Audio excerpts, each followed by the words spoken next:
Welcome to Art Ed Radio, the podcast for art teachers. This show is produced by the Art of Education, and I'm your host, Tim Bokatz.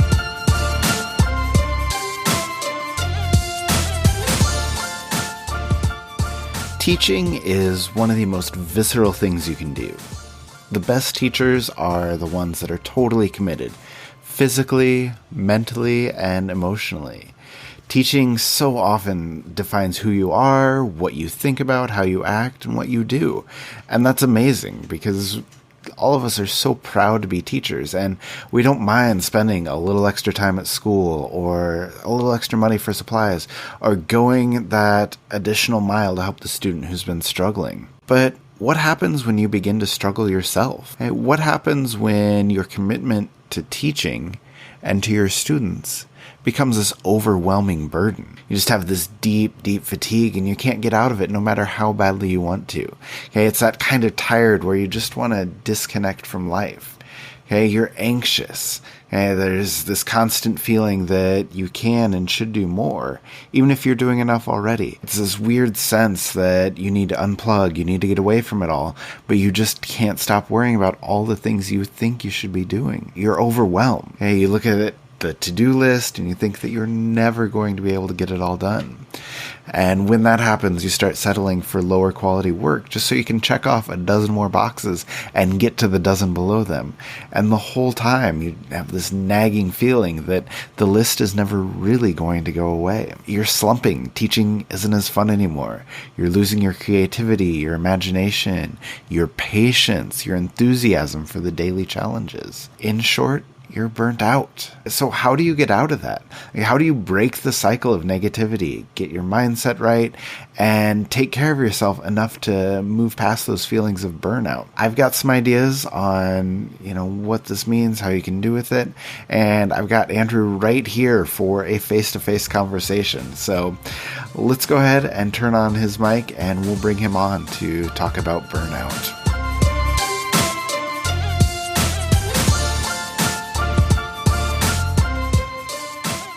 Okay, everybody, a big change today. Andrew and I are recording in the same room. Usually we do it remotely. We're talking to each other over the computer, but we are face-to-face today, so we'll see if things are more exciting or if they change at all. But Andrew, how are you? I'm good, but it's a little weird looking at your face when you're talking to me. Usually you're just this disembodied voice, so this might take a while to get used to. I think we're going to, get a little tired of each other. So we may be a little more combative, but we're going to be talking today about dealing with burnout and, what we can do to kind of combat that. So I'll just start by asking, you personally, I know you've had a ton of experience teaching different levels, different places, but have you ever personally experienced burnout? And how did you know that came about and what did it look like for you? We were kind of talking about this off mic, and I don't know if I've ever had burnout, but I've had other things, and maybe we're getting into semantics and defining what burnout looks like. But I know I've had some moments where I've felt down, low, depleted. But I don't know if it's been the few times that I can really point and say, whoa, I was really down on myself or down on my abilities and feeling low energy or whatever. I don't know if it was a result of it's February and I'm so fried and I can't wait till spring break. That's usually not the case. I think the few times where I felt defeated and down, it was actually early on, and maybe because things were not fitting the way I thought they were going to. I had high hopes for the beginning of the year or the beginning of the semester, and then it's oh crap, and it's this slap in the face of my fantasy of what this was going to be like and the reality are not mixing. So I don't know if that's burnt out or if that's just never even got started. Yeah, that may just be kind of a disappointment or just kind of disillusionment, I guess. And for me, I think I was starting to get burnt out once upon a time. I think I was 5 or 6 years into teaching high school, and It was tough because I just was spending so much time on school stuff. And even when I was outside of school, I couldn't stop thinking about everything that I had to do. And, I was really dreading going to school in the morning because, it's so overwhelming. You just feel like it's piled on and that there's really no way to kind of get out of that. And so, I think that for me is what burnout looked like. And when I really got to that point where I'm thinking, I don't know if I want to go into school today. Like that's when it really hit me. Like I need to make some changes here. So, but let's talk about like, if you are feeling a little disillusioned, whether it's a short-term thing or if you really are burnt out and you really need to make some serious changes, like how do you think people can recognize that? Like what does it look like for you as a teacher? Like how does that affect your teaching and how do you think it affects your students? Well, I don't know. I think, I said I've had some moments where I've been disappointed or low. I'm going to be honest with myself here, and this may sound like I'm blowing sunshine or I'm being immodest maybe, but I think I've done a good job of like not letting that ever spill over and affect my students because I think I'm a professional and it's like, even if I'm not feeling it or I'm a little discouraged or defeated, I'm going to work my butt off to make sure that my students, learning is as high as it can be, that their experience is as great as it can be. I think for me, and maybe this is worse, is I felt like there were times where that whole work-life balance was out of whack. And I actually felt like that's where it was more affecting me, feeling frazzled at home, feeling stressed at home, feeling like you just can't, you're spread so thin. So that's where I felt like I realized like, boy, I got to step back on some things because I can't even be, like you said, like be at home without being stressed or thinking about stuff. That's where I noticed I had to step back.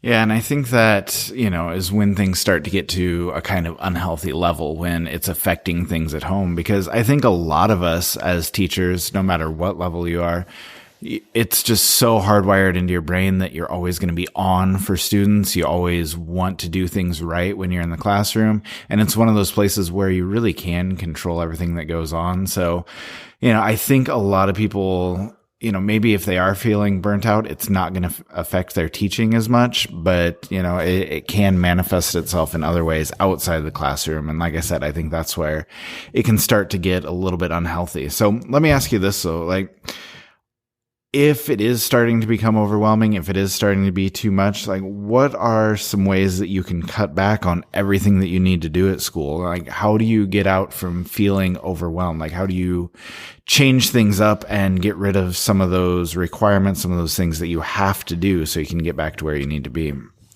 Well, I'd be lying if I said I'm an expert at this because it's taken me a long time, I think, to realize that you don't have to say yes to everything. You can compartmentalize a little bit. I think we did a podcast a while ago where we said it's okay to say no. And I was just thinking about that one and how to say no to all those stupid requests. Yeah. And sometimes I think the longer you've been teaching, and I think I probably couldn't say no to things when I was in my fourth year or felt like everything had to be done to the, perfect level of everything. By year 12, you're like, okay, I'm going to get to that when I get to it. And I'm going to kind of strike a balance. And sure, there's some things that if I gave, all of my time and attention to, I would do better. But it's the balancing act that I think you learn with more experience in teaching. Yeah, I think so. And I think you need to kind of prioritize like what you want to take on. So I think the biggest step is first like saying no to all those extraneous things, the things that don't affect your classroom, that don't affect you, that don't affect your students. When people are asking you for all of those things that are outside of what you should be doing, I think that's a good place to start, to say, hey, I don't have time for this. No, I'm not able to do that. And I think learning to say no is a big key there. And yeah, like I said, if you can just kind of pare things down, like, you don't have to teach a spectacular lesson every single day. Like it would be nice if you were able to, but if there are times where you need to cut back and, maybe your presentation isn't quite as good, maybe your example isn't all the way finished, it depends on how you do things in your classroom, but, look for those spots where you don't have to go 100%. Like if your lesson is, 80% as good or 90% as good with half the effort, Like, give yourself permission to put in half the effort, because long term, that's going to be so much better for you. And I think it's worth, I guess, exploring those ideas and seeing where you can cut back. But I guess thinking a little bit more about that, just kind of taking care of yourself, making sure you're not doing too much. For you personally, like, what do you do to make sure that you're taking care of yourself outside of school? Well, I try as much as I can to listen to my wife when she tells me that I'm too involved in stuff and overcommitted. I've been doing a better job of that the last couple of years. I think that's the smartest thing I can do. But in all seriousness, I know a lot of people, not that this needs to be an exercise podcast, but a lot of people, they try to get that sort of physical activity, that energy, making sure that you do something, at least once a week that's just for you, whether it's going out with friends, saying on Friday, like, nope, I am not going to bring my work home with me every once in a while. Now, sometimes you do have to do that. Like, let's not fool ourselves, but there's just some nights where it's like, you know what? If I don't get a better night of sleep than I have been getting, I am like gonna be paying for it later. So I'm kind of a night owl, and I know you are too. There's plenty of nights where I don't go to bed until midnight or 1 because I'm doing other stuff or working on stuff. But then there's usually about one night a week where it's like 8:30, I'm out, I'm good, because it's like, you just got to get caught up on that stuff, and you got to know to take care of yourself. Or like you said, it will start to affect your students if you're not watching out for yourself. Yeah, and I think you're absolutely right, where you need to take the time to, take care of yourself. And it's okay if you let stuff go a little bit at school, because I know I always felt the pressure of, I have to get these graded. I have to get these rubrics filled out. I need to discuss these with the kids. And I came to the realization eventually that it's okay to say, hey guys, I've been super busy. I haven't had time to grade your stuff. I'm going to get to it as soon as I can, but right now it's just not done. And they understand that. A lot of times kids don't even want their work back, unfortunately, but they're never in a hurry to, I guess, get things back. And so, that's an easy place to cut back. And like I said, if you can, make lessons a little more simple, like, everybody has those Sunday night stressed out emergency. What am I going to do this week? If you can just try and ignore stuff for that whole weekend, or just Friday before you go home, say, oh, what am I going to do on Monday? Get it figured out real quick, and then just leave everything at school. Come in Monday, deal with the rest of it once you get there. And maybe that's for the whole weekend. Maybe that's just for a night. Maybe your computer and that pile of grading, stays at school just for one night. So, you can go out with your significant other, or you can spend more time with your kids, or you can hang out with your dog and go for a big walk, whatever it is. Like, it's worthwhile to just kind of leave stuff at school and, just make sure that you're focusing on taking care of yourself and what you can do. But I want to kind of shift it, but still taking care of yourself. What are some ways that I guess you take care of yourself while you're at school? Like for me, there's a lot of times where on the plan period, I just get up and take a walk, just go outside for a little while. Sometimes after school, I'll hang out for a little bit, but rather than being in my room, I get out and talk to people and, go socialize, which is not me at all. Like, I don't like people. I don't like talking to people, but, I know that it's good for me. And so I make myself get up and do some different things. And that way, you're not trapped in your room. Get out of there for lunch every day and just kind of let yourself mentally take a break from everything that you have on tap, everything that's overwhelming you. So what about you? Like, are there things that you like to do at school to kind of clear your head or make sure that you're in the right mindset for teaching? Yeah. So I think one of them is, more so this year than in the past, I've had more work or more opportunities to do my own work in the classroom. And what I mean by that is I'm just working on my demonstration pieces a little bit more here and there. Yeah. I do feel like that has been sort of like a nice calming effect. Now, I don't want it to sound like I'm one of those teachers who works for 30 minutes on my own work out of like a 45-minute class period. I'm talking like 3 or 4 minutes a couple times a period where the kids are cool, the students are all right. And even I've done a thing where like maybe the students are kind of getting on my nerves a little bit, and I've already told them, you're doing X, Y, and Z behavior wrong, but it's not the worst thing in the world. Right.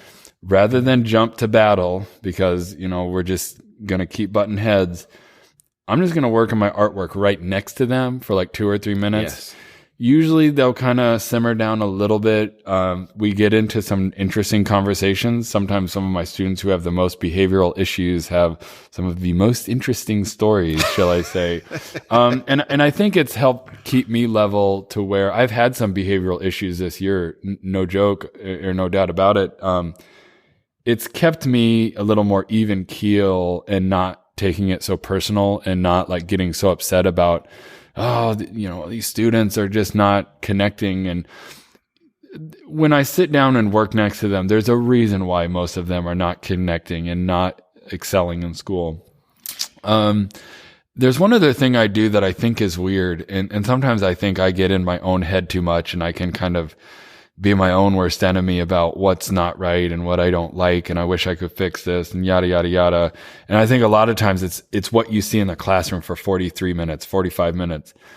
At the end of the day, I really enjoy like going out into the hallway with the mass of students, just hundreds and hundreds of students filing out of the building. I feel like I see a different side of them.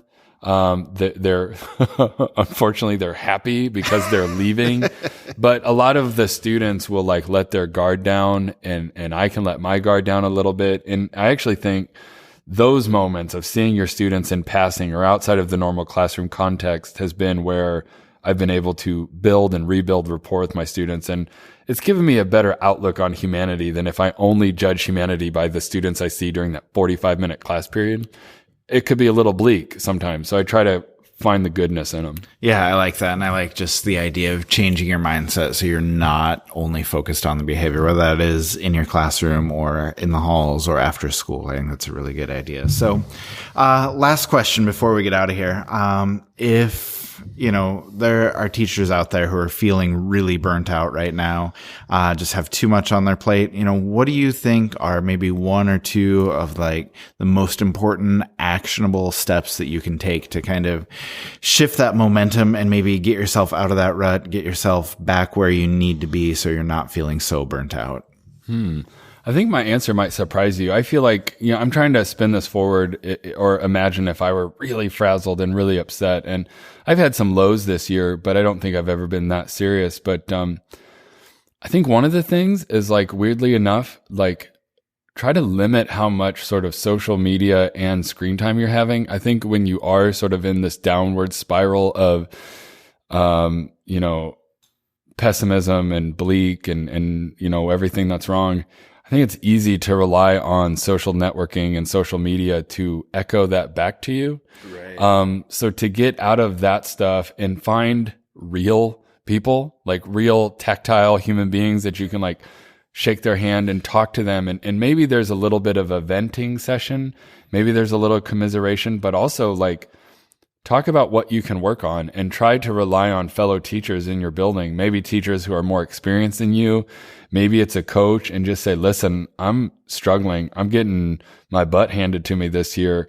And there might be some veteran teachers that can give you some perspective, some context on how to get through it. And, they'll kind of tell you that they've been there too, and some tricks in how they got through it. So, and sometimes I can rail and bemoan on people who talk about how much they love Fridays and hate Mondays and can't wait till it's summer break, and that ticks me off. But at the same time, there's no shame in, hey man, it's 10 more days till spring break. Like, use those little opportunities, a 3-day weekend, a mental health day, to get yourself kind of recharged and rejuvenated and give yourself some perspective on everything. Yeah, I think that's a really good strategy. And I would say just one thing that always helped me when I was feeling super overwhelmed, and feeling really burnt out, is just making a list. Like, I have 3 columns on there, which stuff I have to do, places I can cut back, and places I can cut out. And, if you really think really hard, do I have to do this? Where does this, go in each of those categories? And obviously you have those responsibilities to your students, to your classroom, that you can't and shouldn't get out of. But there are a lot of places where you can cut back, and there are more places that you think that you can cut out, and it's not going to affect things that much. And so I think it's worthwhile to kind of reflect on literally everything that you're doing and kind of put it into one of those three categories, whether you have to do it, whether you can cut back on it, or whether you can cut it out. And I think that really gives you some focus on getting things where they need to be. But I think that is about our time right there. So Andrew, I think this was a good discussion, and I appreciate you having it with me. So thank you. Hey, no problem. But before you go, on air high five. Yes. All right. Andrew has a lot of good points there, and I hope that our conversation gives you some good advice on how to deal with burnout, or better yet, how to take action before you're to the point where you are feeling burnt out. Before I let you go, I want to tell you about one AOE course that can really help you with burnout. It's called Creativity in Crisis. It is an amazing course that not only helps you develop a more creative classroom, but it helps you rekindle your own creativity. I've taught the course multiple times, and every single time I hear from teachers who appreciate the opportunity to get back to making art, get back to being creative, and most importantly, get out of their teaching rut to try new things and fight the effects of burnout. Hey, if this sounds like something you need or something that might help you, check out Creativity in Crisis on theartofed.com/courses. It's worth 3 credits. It runs for 3 weeks, and there is a new course that starts the 1st of every month. Now, if I can just re-up one point before we go, along with all of the advice we've given here about taking care of yourself, focusing on the things you enjoy, etc., it would be this. You need to stay away from the negativity. It's so easy to be sucked into gossip and moaning and complaining about everything wrong that's happening. And you just have to get away from that. It is defeating emotionally, it is defeating mentally, and it keeps you stuck in the cycle that eventually will lead to you becoming burnt out. So don't be afraid to walk away from negative talk, to get away from complaining, and keep your mindset in the right place. Because when your mindset allows you to see past the temporary struggles, to see the big picture, that place where you love teaching again, that's when you know you're on the right track.